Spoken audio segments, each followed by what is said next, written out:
ఈరోజు గోంగూర పచ్చడి ఎలా తయారు చేయాలో చూద్దామండి. గోంగూరని శుభ్రంగా కడిగి పెట్టుకోవాలి.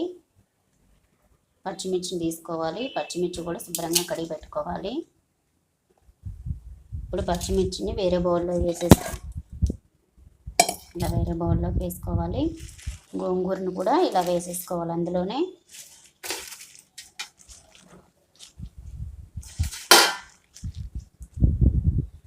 పచ్చిమిర్చి గోంగూర మొత్తం ఇలా వేసేసుకొని కొంచెం వాటర్ వేసుకోవాలండి. కొంచెం వాటర్ వేసుకోవాలి. వెలిగించి దానిపైన ఇలా పెట్టేసి ఇప్పుడు ఉడికించాలండి. గోంగూర పచ్చిమిర్చిని ఉడకబెట్టేసాం కదండి, ఇలా వస్తుందన్నమాట. ఈ మిర్చి తీసి ఈ రోటిలో వేసుకోవాలి. ఈ మిర్చిని దంచుకోవాలండి. ఈ మిర్చి కొంచెం నలిగిపోయిన తర్వాత, కొంచెం మెత్తగా అయిన తర్వాత గోంగూర వేసుకోవాలి. ఇలా దంచుకోవాలి.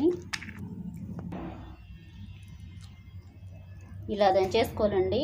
పచ్చిమిర్చి మొత్తం ఇలాగ మెత్తగా వస్తుంది, మరీ మెత్తగా కాదు, ఇలా చేసుకోవాలి. ఇప్పుడు ఈ ఉడకబెట్టిన గోంగూరని ఇందులో వేసేసుకోవాలి. ఇది కూడా దంచేసుకోవాలి. ఈ గోంగూరని కూడా ఇలా దంచేసుకోవాలి. ఈ రోట్లో చేసిన గోంగూర పచ్చడి చాలా టేస్ట్గా ఉంటుందండి. ఇలా గోంగూర కూడా మెత్తగా దంచేసుకోవాలండి.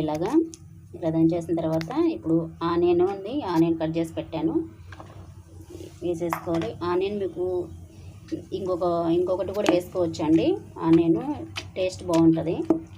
ఇలా దంచేసుకోండి. ఆనియన్ మెత్తగా కాకుండా కొంచెం కచ్చాపచ్చా దంచేసుకోండి. ఇప్పుడు సాల్ట్ వేసుకోవాలండి. రుచికి సరిపడా వేసుకోండి.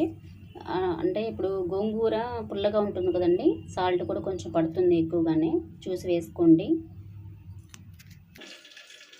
గోంగూర పచ్చడి మొత్తం రోట్లో తొక్కి పెట్టుకున్నాం కదండి. ఇప్పుడు పోపు పెట్టుకుందాము. ఒక ప్యాన్ పెట్టుకుని స్టవ్ వెలిగించుకొని ప్యాన్ పెట్టుకొని ఆయిల్ వేసుకున్నాము. ఇప్పుడు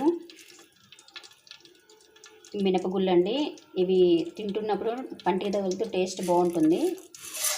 ఈ మినపగుళ్ళు వేసుకోవాలి. ఇవి కొంచెం ఫ్రై అవ్వాలి. జీలకర్ర వెల్లుల్లి ఫ్రై అయిపోయింది. ఇప్పుడు కరివేపాకు వేసుకోవాలి.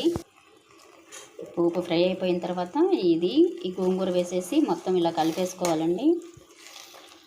ఒక 2-3 మినిట్స్ అలా ఉంచేసి కలిపేసుకొని ఇంకా తీసేసుకోవడం అండి. చాలా టేస్ట్గా ఉంటుందండి రోట్లో చేసిన గోంగూర పచ్చడి. ఇది పచ్చిమిర్చితో చేసుకున్నాం కదా, ఈసారి ఎండుమిర్చితో చేసుకుందాము నెక్స్ట్ వీడియోలో. మీకు ఈ వీడియో నచ్చితే లైక్ చేయండి, షేర్ చేయండి, సబ్స్క్రైబ్ చేసుకోండి ఫ్రెండ్స్. Thank you friends.